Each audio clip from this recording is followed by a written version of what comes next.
Prosím vás, může mi někdo říct, kdo dostal ten debilní nápad jet karavanem do Portugalska?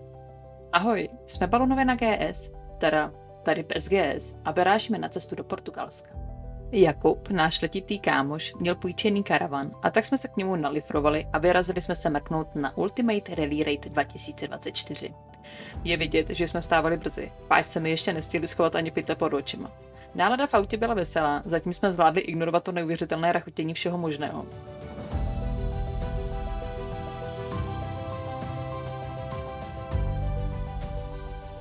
Počasí se na ty Velikonoce vytáhlo a tak jsme jeli v dešti až k riviéře. Tam se to trochu vyčasilo. Během cesty do Francie jsem zvládla vypodložit dvířka do garáže a stůl, u kterého jsem seděla, aby vydávali pokud možno jemnější zvuky. Z toho by jednomu prasknul.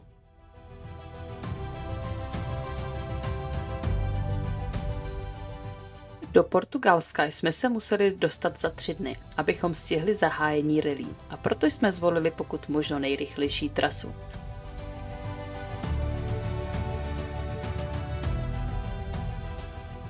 Po italské dálnici jsme valili na jih k Veroně, pak k Piacenze a dolů na Janov. Tam jsme nabrali kurz západ a hurá na riviéru. Spát ve Francii není nic moc, zvláště v těchto místech. Nechtěli jsme tu přenocovat, ale nebyla jiná možnost. Kluci toho měli plné brejle a já už na pletení taky neviděla. Našli jsme si hezkou, osvětlenou pumpu s nějakým občerstvením a modlili se, ať to dobře dopadne. Jaký vaříš čaj? Tuareg. Jo? Nebouchneme, vole, jako... Co nám povíš k první noci strávené ve Francii? Spal jsem jako špalek, byla zima. Co nic zvláštního se v průběhu noci nestalo? No nevím, já jsem spal, ale asi stalo, ale Jakub nám zavadil parkovný, jo. Takže zmizely prachy, hodinky, pletení ti vrátili, to je dobrý. Litr. Jakože český, jako Český ne, litr. ne eura. Moc vtipný to nebylo. Doufám, že druhá noc bude lepší a že se nevypneme přívod teplé vody a neumrzneme v noci, jo. Že, pane inženýre, Španělsko dojedem? Javol. Já taky. Já nevím, Jaký máme? zelený s tou mátou. Jo. No tak nás okradli a jedeme dál. Alespoň, že ve Španělsku svítilo sluníčko.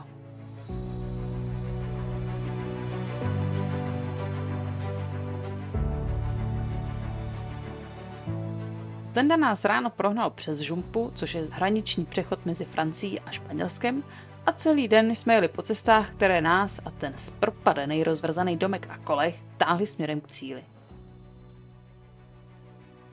Hola, Hola. Hola. sí, uno, baguetos, vegetarianos. Gracias. ¿Cuántos tiempos? Aspectos. 10 minutos. 10 minutos. Gracias. To, že neumím číslovky, už teda víme. Ještě jsem cestou připravila oběd, protože to je zase můj úkol. A pak už jsme krájeli jen kilometry a kilometry dálnic. Počasí zase vymýšlelo kraviny, ale na efekt teda dobrý. Jinak by ta cesta byla ještě nudnější.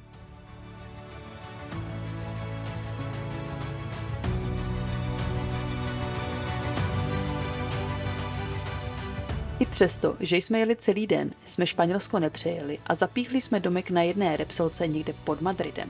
Rozhodně to teda nebylo ve stínu Podsvíky a neměli tu ani slavíky, ale pořád lepší než ve Francii.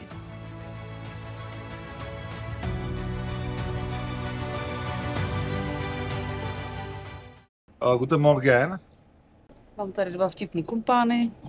Las Esperteras. Snídaně se starou. Jsme za Madridem. Vaří tu dobře, kafe dobrý. Jdete předem, ne? A jdem. Dobře, tak ani číst neumím. No nic, vyrážíme dál a tentokrát už ale definitivně dorazíme do Portugalska. Do Portugalska už nám chybí jen pár kilometrů. Někde tam je jaderná elektrárna. Kolik to máme ještě do toho, do Grandoly? Jo, aha, tak to je pár set kilometrů, já jsem říkala pár desítek. Tak... Jako v podstatě to máme 250 desítek kilometrů v baráku. No tak s tím naším citrikem, co to žere? trávu kolem silnice.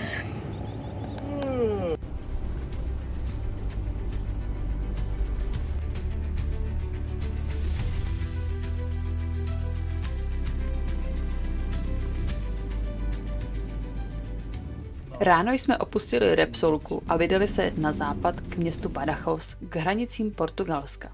Pak už zbývalo přeprcnout se přes portugalský venkov a najít Grandulu, kde se konalo zahájení závodu.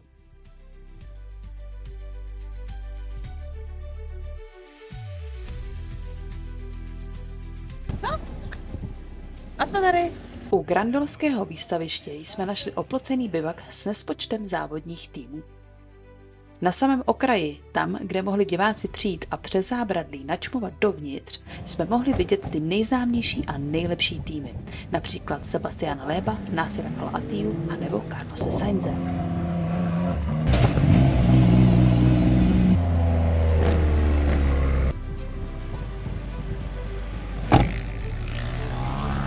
Jdeme se podívat na už začatý prolog. A je nějaký postraný čtyřkolky. Každopádně že ten jsme na vůbec prvním zahájení portugalský rally v rámci šampionátu B2RC. Tenhle ten prolog by měl mít 3,5 kilometru. Je to jak zamotání střevo.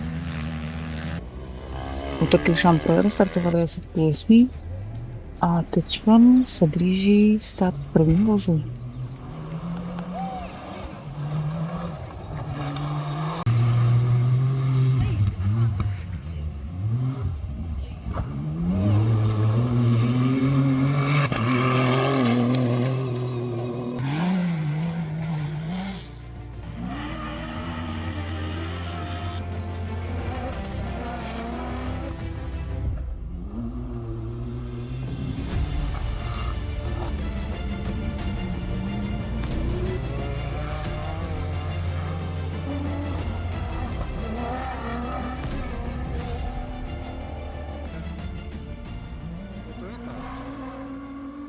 Na diváckých stanovištích to uměli Portugalci dobře rozjet, takže nechyběly kýble piva a pořádné grily.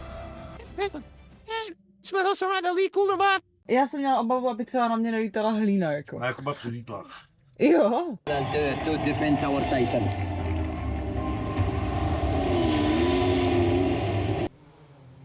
A i my jsme měli čas si posedět před začátkem další etapy. Jo, Portugalsko. Za mě plná zážitků. Tady máte ještě tak, jestli chcete. Můžete to rozbalit? Počkej. Na co? Na povel. Kurva, jsem ženatý. Furt se vždycky scházím s nějakýma těma různýma párama a to, tak už to mám vypozorovaný a to bude asi ten důvod, proč nejsem ženatý.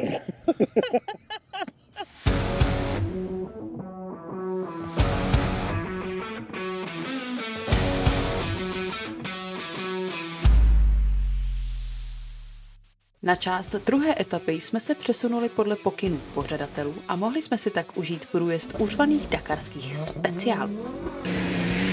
A i jinou srandu.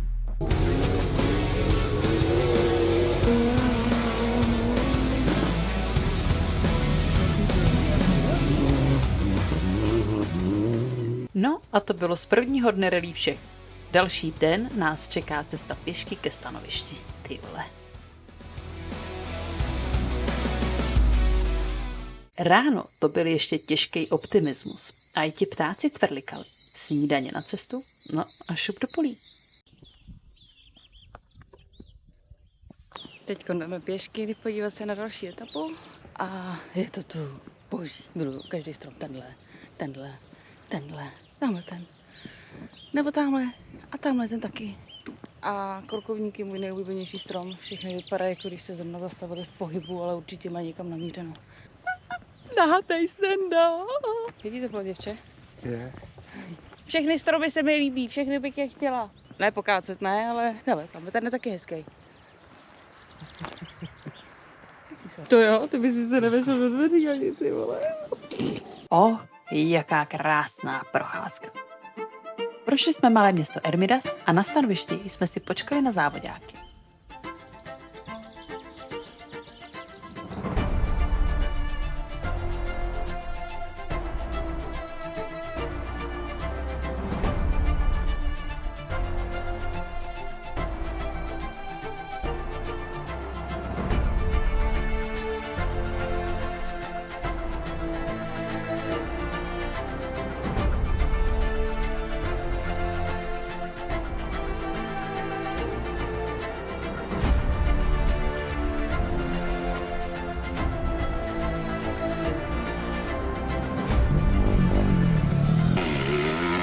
Zdenda šel honit záběry a my s Jakubem stáli spořádaně u cesty. Auta projížděla tak rychle, jak jim to podmínky dovolovaly a spršky hlíny nám lítaly kolem hlav. No masakér.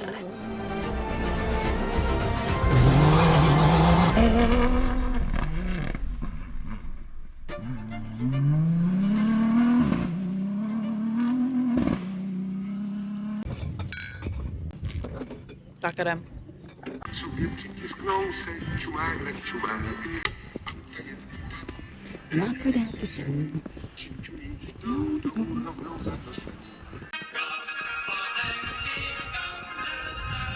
Ty 3 panenky nějak úplně nevycházejí.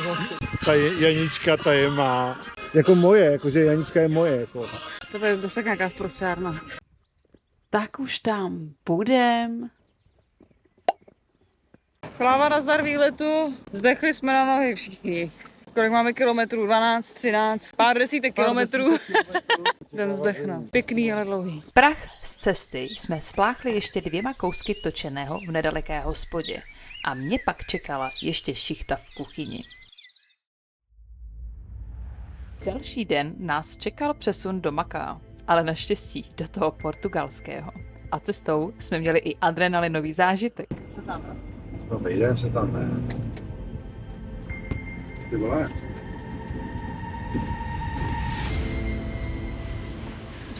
Tak si tak jedem s hubou do kořán po těch roštech a každý jsme to komentoval, když tu začal odněkud houkat alarm, jako by se schylovalo k atomovému útoku. Co? Ale po něčem takovým jsem ještě ne. Připadali jsme si jako loupežníci ujíždějící z vykradené banky. Konečně jsme dorazili na místo konání 3. etapy.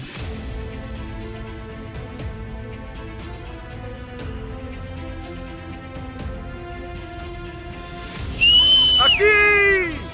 Hey! Tenhle úsek dával závodníkům vážně zabrat a my byli svědky laskavého portugalského ducha. Fanoušci byli s každým jezdcem srdcem i duší. Naprosto perfektní atmosféra, zábava a skvělá podívaná.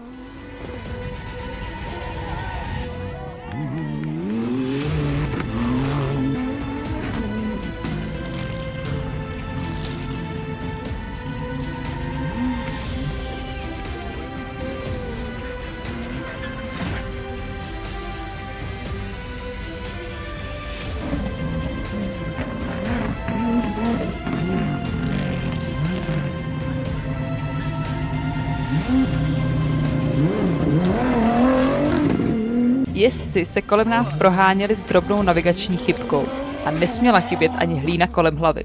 Ještě, že jsem GoPro zajistila tak, aby mi nespadlo do trati.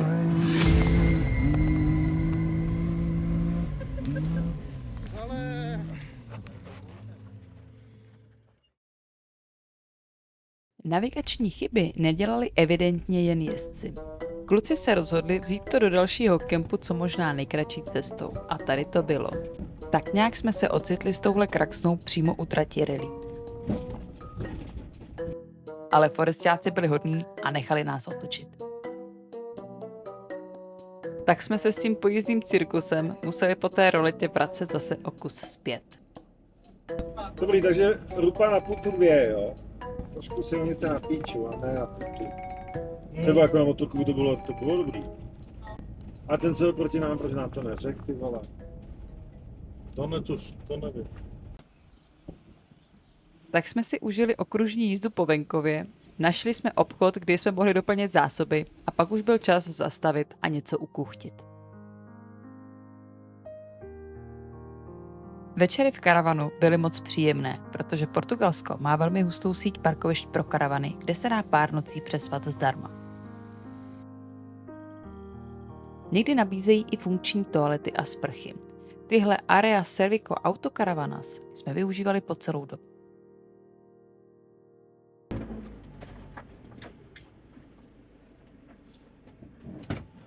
Dobrý den. Dobrý den. Dobrý den.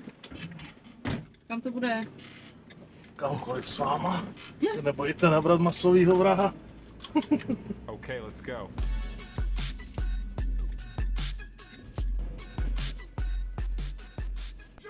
Využili jsme toho, že se Rally jela 2 dny mimo naší dojezdovou zónu, tak jsme se porozhlídli po okolí. A já zase předvedla, jak krásně umím číst. Kde jsme? Vendas Novas. Regimento de Artilla. Muzeum dělostřelectva. Portugalského dělostřelectva. Jo, dlouhá alej s fůrou děl.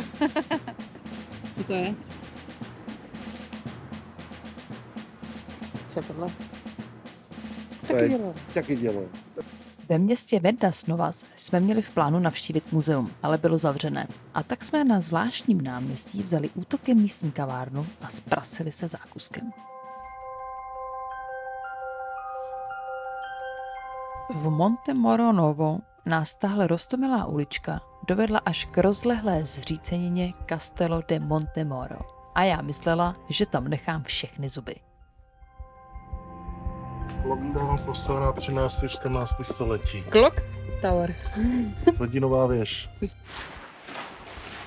Kubatří hvězda. Super, to mám fakt rád, ty vole. Že jo. Tady bylo vězení, tady je to hladomorma. Z hradu byl opravdu překrásný výhled do celého širého okolí.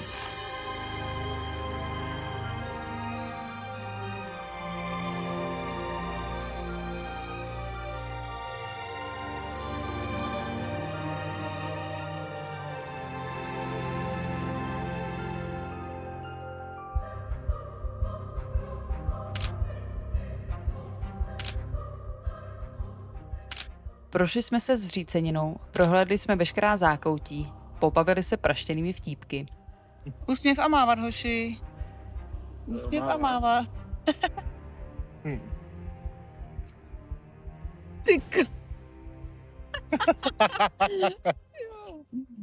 A pak už byl čas vydat se zpět do Grandoly s tou bílou plechárnou. Tam nás čekal poslední den rally, tedy vyhlášení vítěze.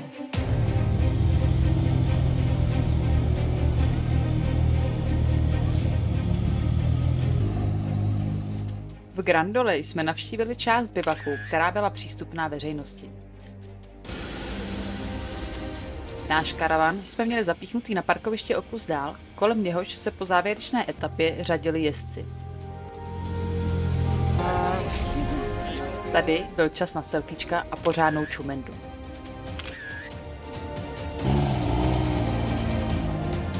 Nechybělo ani pivo a pořádný snack.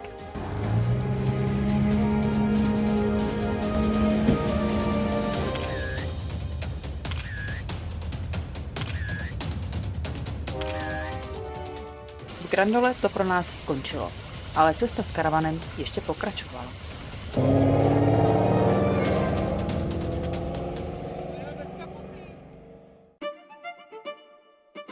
Z města jsme vyjeli ještě týžden.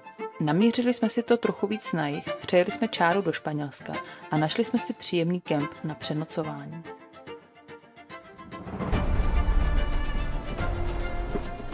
Zdánlivě krásné cesty se měnily na užší a krkolomnější a chvíli to vypadalo, že dojedeme spíš na kraj světa. Nevidím mě hned. Jo, na TPS, super.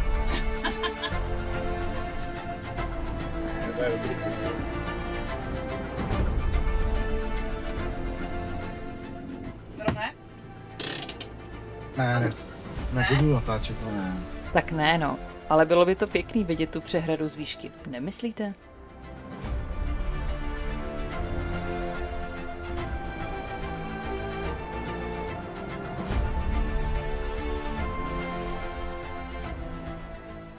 Navigátor a řidič samozřejmě věděli, co dělají.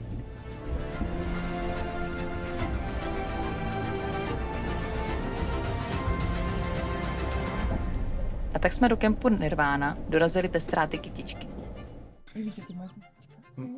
Ty vole, boží.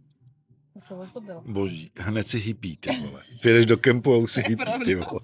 Přijedeš do kempu Nirvana, Po pár extra studených červézas jsme to zabalili a šli spát.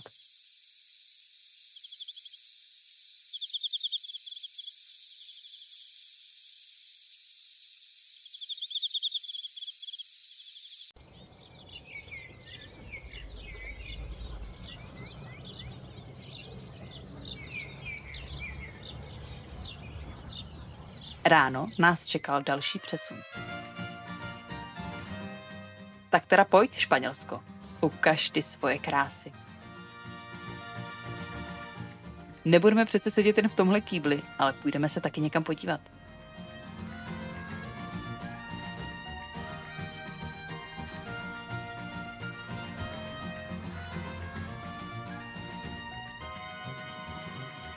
No a bez pomerančů to nepůjde. Asi. Tak teď si trochu zafuníme, ale určitě to bude stát za to.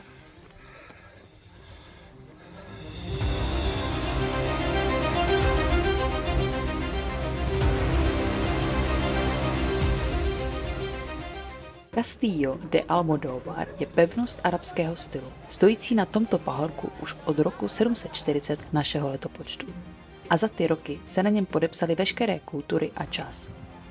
Castillo nabízí jedinečný výhled na kordobskou provincii. Ale dostat se na Cimbuří není hračka. Ty schody, vole, já se poseru z toho. Vítejte. Hele, jdou fakoši, jdem. Kam jdou? Sem.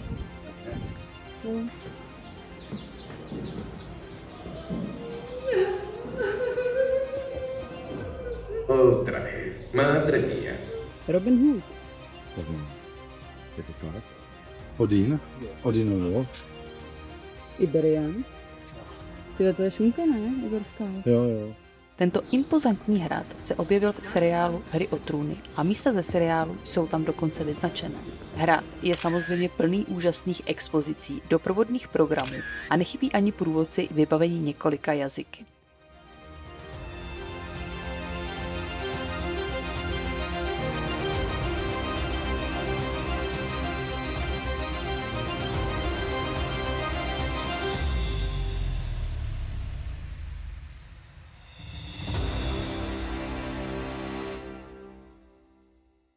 Po prohlídce obřího hradu jsme si ještě kus popojili a skončili jsme v maličkém kempu na kraji vesničky La Serradora.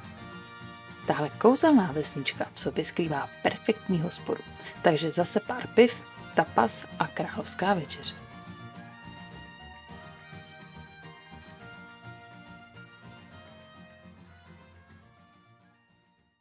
Další den jsme strávili na cestách. Rozhodli jsme se, že si cestu zpestříme o jeden stát navíc. To ale taky vyžadovalo, abychom jeli celý den a dojeli co nejblíž k němu.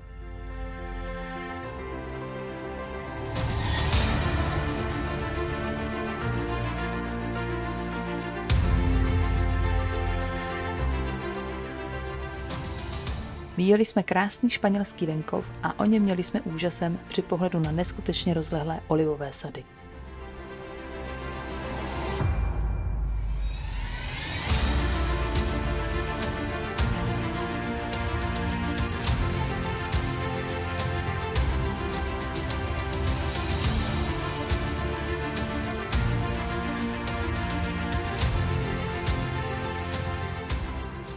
Cesta pod koly karavanu utíkala a kolem nás se míhaly obrazy španělské kultury.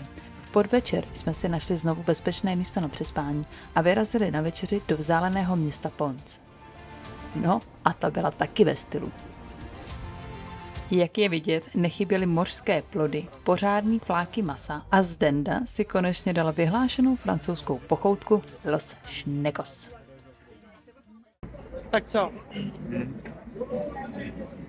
Jde to ven tou špeglí? Co, jde? Jo? Já tam mám chorizo. Ty vole, to je ta česneková ta, jak se jmenuje? No, miluju.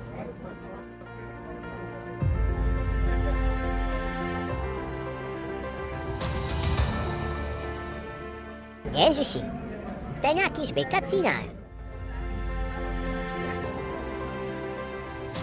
No, já radši tu potvoru z moře vytaženou. Tak a hurá do slíbené Andory a pak hopla do Francie. Moc dobře jsem se necítila, ale nechci tu zemi odepsat kvůli prvnímu dni. Tak jí dáváme ještě jednu šanci. Jinak to stejně ani nejde. Je vidět, že je začátek dubna. V horách ještě ležel sníh a některé stromy evidentně ještě spaly. Ta zima nám moc po chuti nebyla. Andorra! Vyšplhali jsme se až nahoru na průsmyk El Pas de la Casa, ležící v nadmořské výšce 2408 metrů.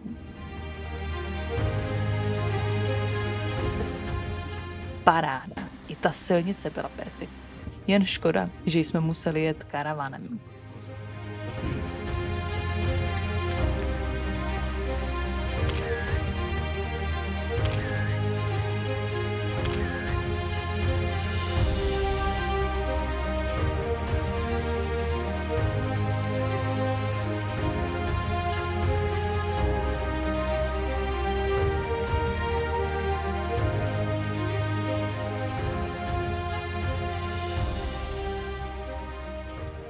Tak jsme teď s klukama v Andoře. Bych docela ráda natočila ceduly, ale musím se tady přepravit přes sníh. Je to zima. No, teď zabíříme do Francie, podíváme se na nějaký městečko Carcassonne, nebo co to? Měli bychom skončit někde v Montpellier. A tady zdechnu na zimu. Fučí tady jako kráva. A ještě nás čeká ta praštěná cesta dolů, to je sama zatáčka. Stejně v zarůstlý pixli vidím hovno. Tak a jdem dolů. No není to krása?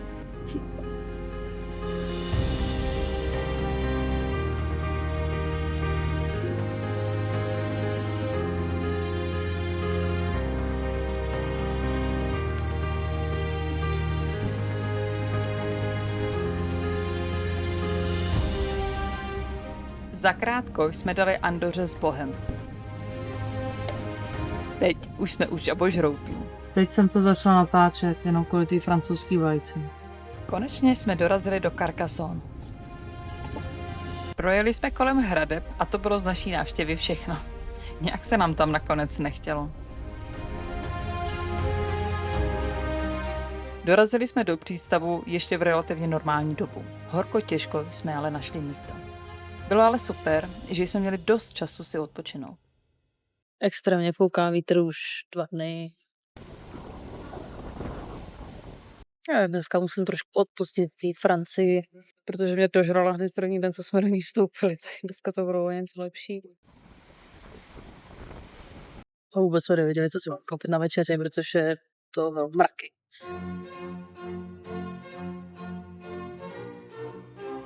Ještě nás čekají jenom poslední 2 dny. Pak to končí všechno.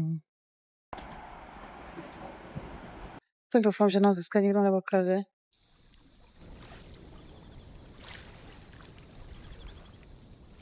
Žádného vetřelce dnes v noci rozhodně nečekáme. Ale kachny jsem fakt nečekala. Jedna kačka s 2 bodyguardy si to nakráčeli skoro až do kuchyně. Takový 3členný sebevražedný oddíl. Ale byli hodní, vysomrovali jen nějaké žrádlo a zase odklákali.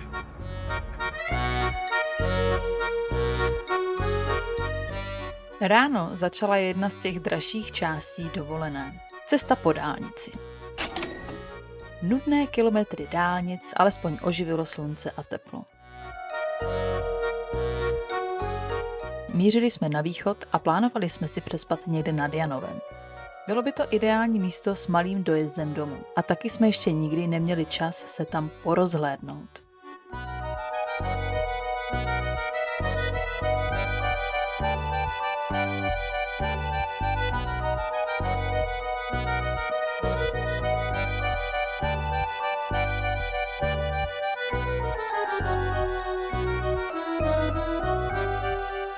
Kilometry dálnic přibývaly a naše peněženky trochu zaplakaly. Přeci jen živit tohle auto s aerodynamikou metra něco stojí a pro karavany je i mýto dražší. Na riviéře nás okouzlil pohled na Monako, který jsme si mohli vychutnat v teplém, lehce větrném slunečném dni.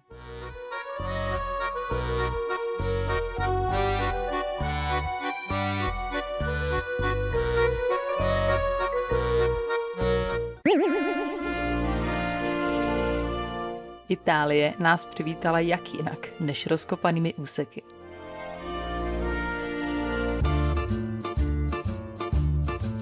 tak jsme si museli postát v zácpách.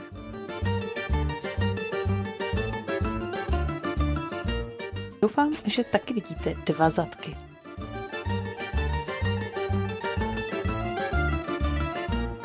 Po nějaké době se provoz rozplynul a my mohli pokračovat vesele dál.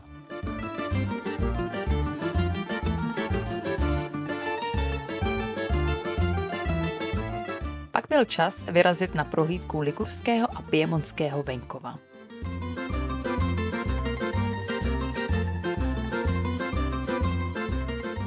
Sice to chvílema vypadalo divoce, ale kemp tam opravdu byl a kousek od něj i božská restaurace.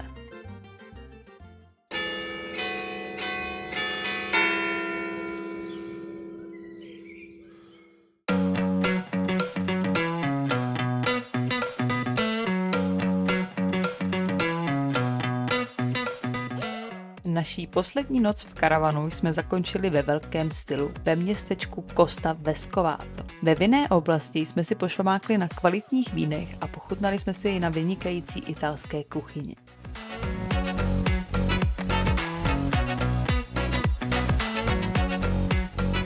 Nakonec jsme si sedli ven a dali si ještě vychlazené pivko. Zítra už budeme doma. Jak je vidět z téhle chytré mapky, domů jsme se vraceli kolem Lago di Garda. Nicméně to nebyl úplně nejšťastnější výběr, protože s karavanem nebyla šance někde zastavit na parkovišti a dát si třeba oběd. Prostě zákaz pro kempry. Tuhle dost mizernou skutečnost alespoň zmírnilo krásné počasí a jedna ultra rychlá zastávka u břehu. Náš výlet byl u konce. Užili jsme si ale neskutečný kopec srandy, zažili jsme něco naprosto odlišného a i výjimečného, protože do té doby mě teda nikdo takhle debilně neokradl. Za 14 dní jsme najeli asi 7000 kilometrů, což je na dovolenou v karavanu celkem dost. A peníze vesměs stejné, jako byste letěli s cestovkou k moři na 10 dní all inclusive. Jenže zážitky vždycky vyváží prachy. Tedy alespoň u našich dovolených to tak je. Jak říká Mark Twain, za 20 let budeš více litovat věcí, které jsi neudělal, než věcí, které jsi udělal. Tak tedy vytáhni kotvu, vypluj z bezpečného přístavu, zkoumej, sni a objevuj.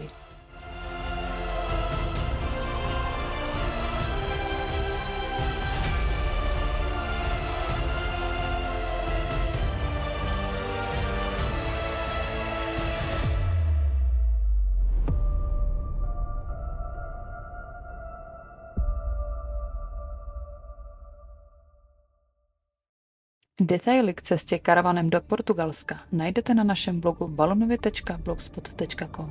Budeme rádi za váš like a odběr. Děkujeme za pozornost.